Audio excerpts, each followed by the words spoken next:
Call Halayim, Yahweh, Ba'ashem, Yahweh Shai, Ba'ashem, Rakah Kadash. Double honors to the elders and the apostles, the great millstone who rule well. Shalom and salutation to the hopeful elect, the Akim out there spreading the gospel throughout the four corners of the earth, and sincerity and truth presenting their bodies as a living sacrifice. All right, shalom to the Aqua off the few sisters that do list us as well. This is Brother Yamar from the Great Millstone Chicago camp, basically coming to you with another lesson concerning abstinence. All right. And, just practicing discipline in this truth and in this walk with Yahweh Ba'ashem Yahweh Shai, because we are Yahweh Ba'ashem Yahweh Shai willing. Ratazah, we are the elect, the men that's been sanctified, that's been set apart from the foundation of the earth to receive his mercies. So it's a certain way we got to conduct ourselves in this present evil world, which is soon to be destroyed according to the Holy Bible. All right, that only the elect will receive salvation from. All right, so I'm going to get right into it. This is 2 Peter 2:9. But ye are a chosen generation, a royal priesthood, a holy nation, a peculiar people, that ye should show forth the praises of him who hath called you out of darkness into his marvelous light. And we've been called out of darkness to the light, and the glory of Yahweh Ba'ashem Yahweh Shai, which is this truth, knowing we the Israelites, knowing that the so-called white man, woman, and child is the devil.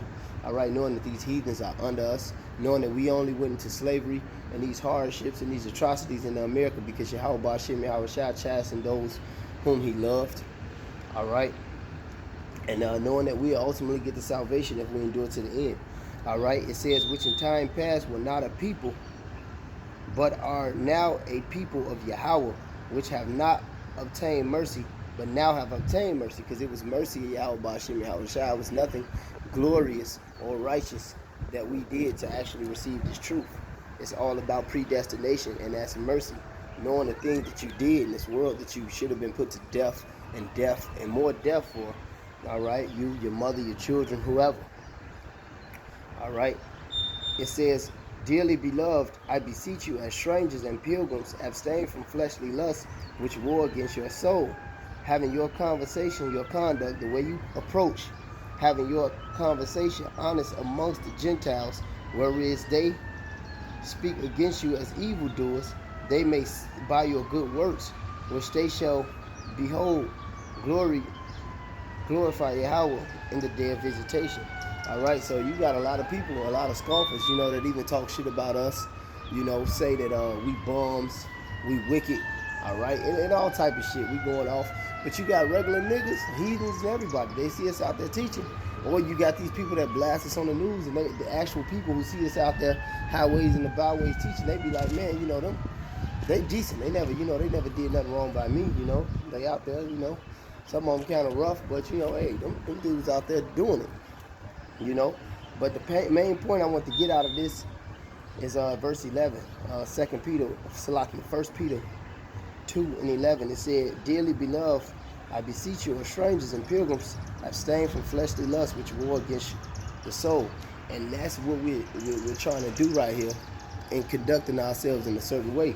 Whether it be out here in the elements, whether it be with our family, whether it be at the work situation, especially amongst the brotherhood. I mean, come on.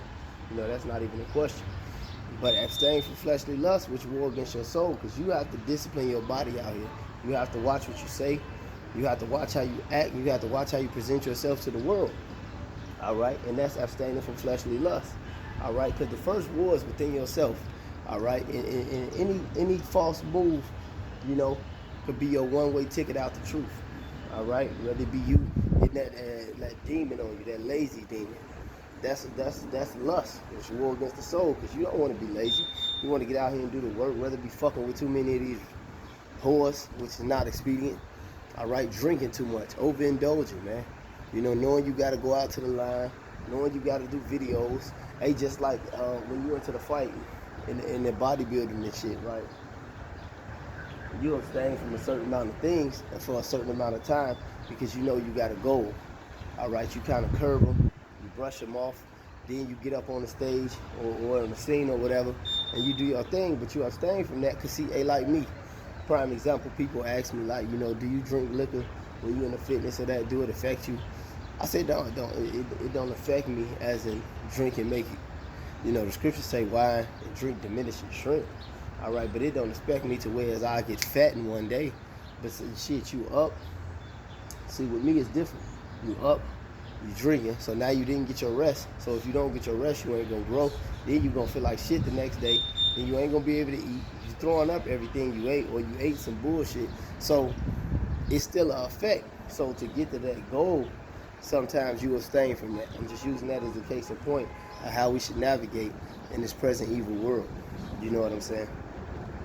So we abstain from fleshly lust which war against our soul, whether it's being laying under your woman. And you women that you so-called sisters, all right, you should abstain. You need to abstain from fleshly lust which war against the soul. You say you Israelites, you know, you women, especially you women who want to know, you got that backbiting demon on you. And that I want to teach my man the scriptures now, demon. You know, a lot of y'all. Or you just all in this business. What woman you to, whatever, you talking to another woman. And look, you should be getting your man another woman. All in his phones and shit, you know, being wicked. That's wicked, man. That's fleshly lust, man. Because it goes against the scriptures and the upright spirit that Yahweh Shimon Hawashai has put in us. So it's all and it could be a one-way ticket to you getting your fucking head chopped off and your children. But you know, when it's this destruction coming, you know. So brothers, you know, the few sisters that listen, you know, we want to curve our actions a little bit more and more every day. That's why the Apostle Paul said, "What? I die daily." All right. This is Galatians 5 and verse 16. It said, "This I say, walk ye in the spirit, and ye shall not fulfill the lust of the flesh. For the flesh lusts against the spirit, and the spirit against the flesh, and these are contrary to the one to the other, so that ye cannot do the things that ye would. But if ye be led of the spirit, ye are not under the law." Meaning what? Yes, we have to keep the law, but if we live by the spirit, you know what I'm saying, we're not going to commit adultery. You commit adultery, you put to death by the law. You know, just an example. We're led by the spirit, man. So we won't break the law, statutes, and commandments of Yahweh Shimon Hawashai. Okay. Now the works of the flesh are manifest, which are these: adultery, fornication, uncleanliness, lasciviousness, idolatry, witchcraft, hatred, variance, emulations, wrath, strife, seditions, heresies, envious, murderers, drunkenness, revelries, which is the revelings, which is that party demon, and such alike, and such of like. All right, of the which I tell you before, as I also told you in the time past, that they which do these things shall not inherit the kingdom of Yahweh. So if you caught up in your flesh, man, no matter what it may be, from the little things to the big things, you will not inherit the kingdom of Yahweh. The scripture says what? A little left, just a little bit. That was a whole lump, man. That was a whole lump. So you want to be able to navigate out here and rule your spirit. You want to be able to rule your spirit, man. Have temperance, have discipline. You know, even have balance, because we loosen up too. But at the same time, it's within the balance, and we keep our eyes on the prize. We're single-minded. All right. We have a one-track mind. We don't let our mind wander. I only have eyes for you, and that's toward the truth. All right. You brothers and sisters out there in the know. This is that's how our mind should be. Fuck the other shit. Is just demons lusting to get lusting, getting us to lust after the vanities of the world. Jonah 2:8 says what? They that observe lying vanities forsake their own mercy. In Jonah 2:8, it says, he that have Proverbs 25 and 28, he that have no rule over his own spirit is like a city that is broken down and without walls. So when you can't rule your spirit, man, anything can, basically get up in there, get in there, and get at you. And you don't want to be that type, man. You don't want to be that type. You don't want to be that guy, that gal, whoever, man. This message is to all the Israelites in the know, first and foremost for myself, because some dumb shit gonna pop up in my mind. And I'm gonna be like, damn, remember that lesson you did?